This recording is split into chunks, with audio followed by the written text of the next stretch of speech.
$81.5 billion. Let that number just sink in for a second. It's honestly hard to even wrap your head around.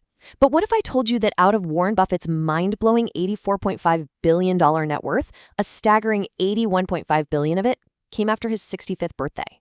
I mean, most people look at Buffett and think, oh, his secret is just pure investing skill. He's a financial wizard who knows exactly which stocks to pick. But honestly, that's completely missing the bigger picture. Yes, he's a skilled investor, obviously, but his actual secret weapon? It's time.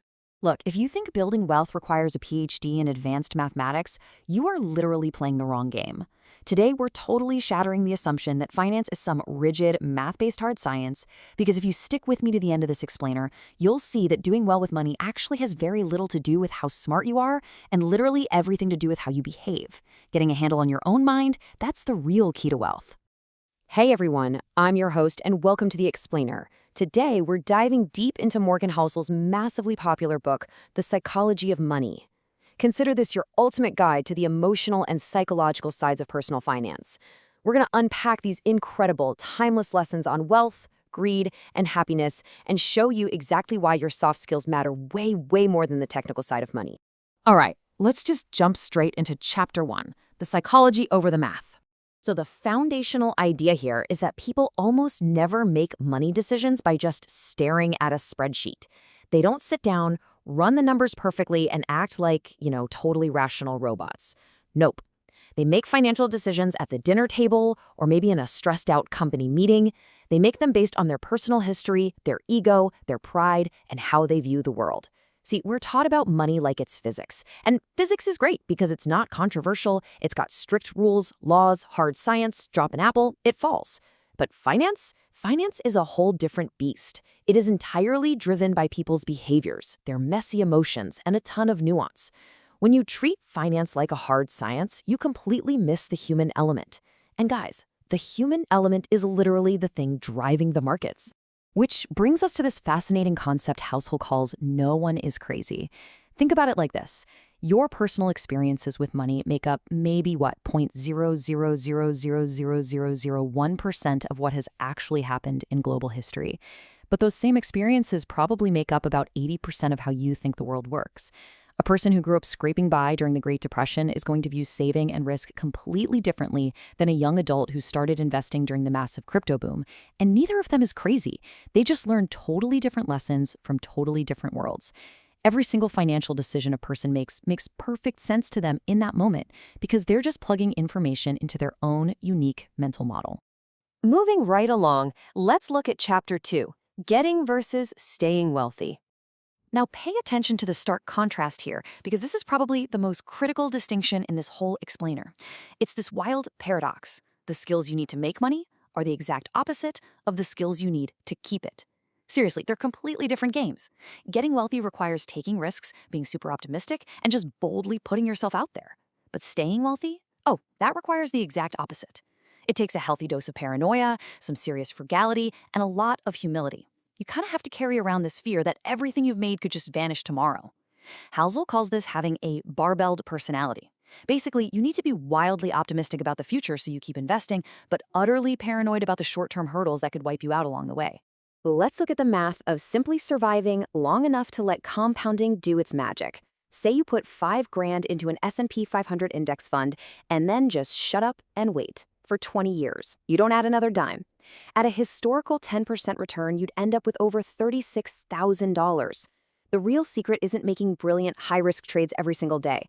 Actually, good investing isn't about hitting the absolute highest returns at all. It's just about consistently not screwing up. It's about earning pretty good returns that you can actually stick with for the longest possible time. Just surviving leads to this completely logic-defying compounding. But, what happens when things go wrong? Because, let's be real, history guarantees that they will. Well, the most important part of every plan is planning on the plan not going according to plan. This is where you absolutely need a margin of safety or room for error. Honestly, it's finance's most underappreciated force. When you have a margin of safety, like a frugal budget, some flexible thinking, or a solid emergency fund, you can safely navigate a world that runs on odds, not certainties. To quote the legendary Benjamin Graham, the whole purpose of a margin of safety is to render the forecast unnecessary. All right, let's transition into Chapter 3, The hidden nature of wealth. Actually, before we go any further, I've got a really quick question for you. When you sit back and think about your ultimate financial goals, are you playing the money game to buy more luxury things, or are you playing the game to buy back your time? I'm super curious to hear your thoughts on this, so drop a comment down below right now and let us know. So we definitely live in a world that heavily judges financial success by outward appearances. But the reality of status is perfectly summed up in what's called the man in the car paradox. Think about it.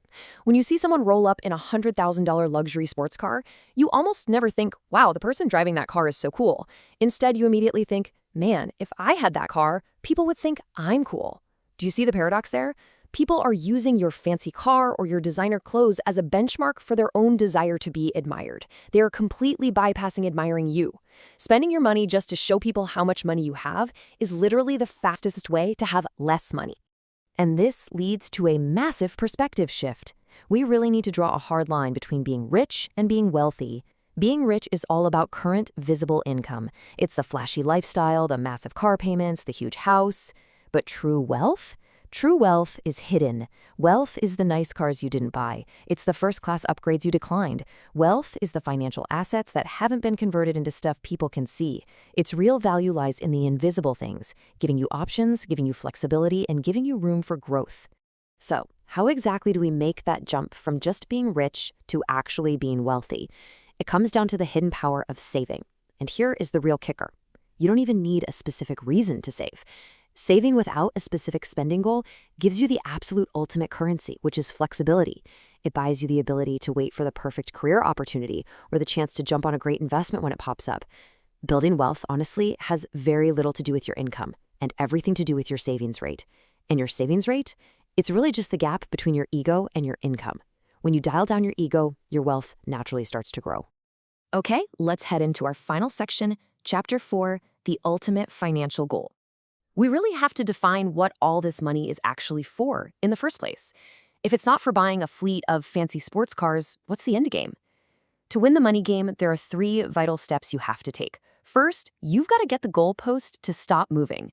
If your expectations constantly rise every time your results do, you're never going to be satisfied.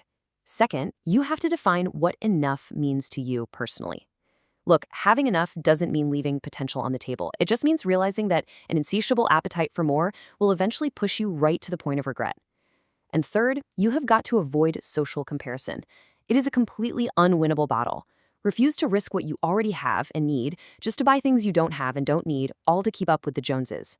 Because at the end of the day, the absolute highest dividend that money pays is not a luxury good. It's independence. It's autonomy. It's the ability to totally control your own time. The undisputed grandmother of all financial goals is simply waking up and knowing you only have to do the work you like, with the people you like, at the times you want, for exactly as long as you want. That level of freedom has a lifestyle ROI that no designer watch or massive mansion could ever compete with. All right, let's do a rapid-fire breakdown of Morgan Housel's core behavioral takeaways so you leave with some highly actionable steps. Number 1, worship room for error. Always plan on the plan not going according to plan.